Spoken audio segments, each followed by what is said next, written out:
Member from Algoma, Manitoulin. Thank you, Mr. Speaker. And, it's always a privilege to rise on behalf of the good people of Algoma, Manitoulin, and to commend the member for bringing this motion forward. We see eye to eye on this one. And I'm sure everybody in the House today hears the cries of parents that are out there on the lawn who are fighting for their children. That's a fight that they're taking on. This is one that I believe that all of us in this House can absolutely agree upon.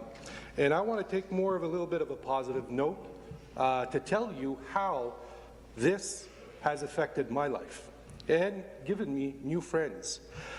We all participate at the Relay for Life events that are going on in each and every one of our communities. There's one thing that I really want to specify that I believe we all understand. Cancer does not discriminate.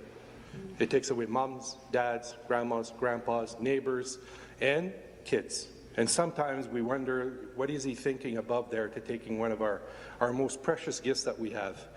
And we often question that judgment, but I always say, there's an angel that is needed up at the pearly gates, and that's why they're on their way. I want to talk to you about a fine young little boy from Indamoya. His name is Landon Harrison. He found me on Facebook, and he called me, sent me a message, said, "Would you mind coming to my mom's place of work? We're raising awareness for childhood cancer, and I'd like to paint your nails." So, of course, into my truck I go, off I go to Manitoulin Island. I sit down, meet up with him. I had no idea they had organized this. The media was there to take pictures. It was just a fabulous afternoon of doing this. I met up with his beautiful little sister. Her name is Haley, grandmother Marilyn, and his mom Mary Lee Harrison. Anyways, it was just a wonderful shop. They painted my nails in nice little yellows and blues and purples and bright greens and, nice really fall colors. It was just really, really pretty.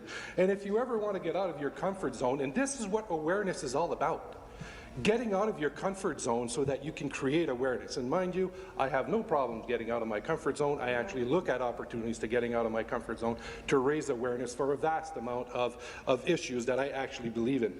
So they painted my nails, and we had a wonderful afternoon. We had chit-chats and everything. So I left that afternoon, Manitoulin Island.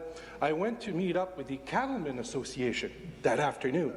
It was the first time I met up with the Cattlemen Association that afternoon.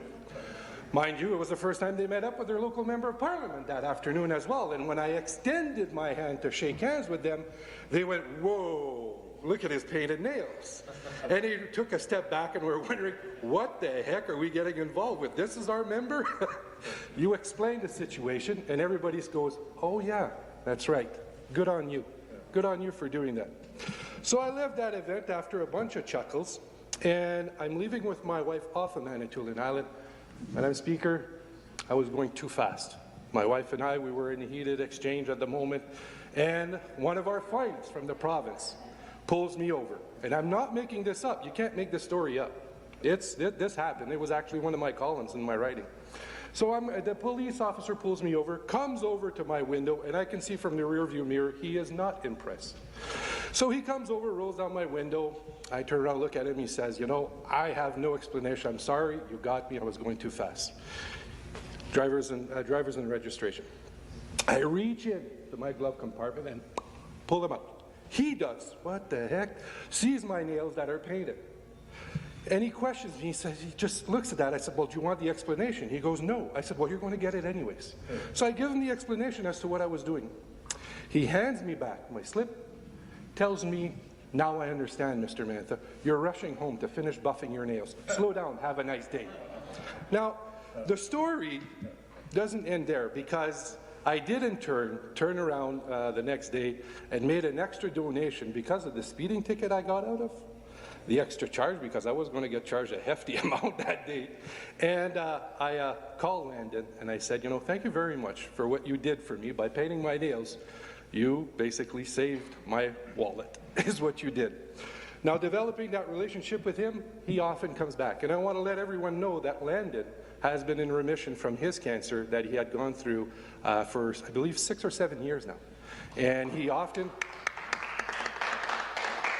he often comes up to my condo, and each and every one of us that has a condo in here, I'm close to the hospital, so now I offer my apartment to each and every person across my riding who are in financial difficulties, because it's just a skip and a hop for them.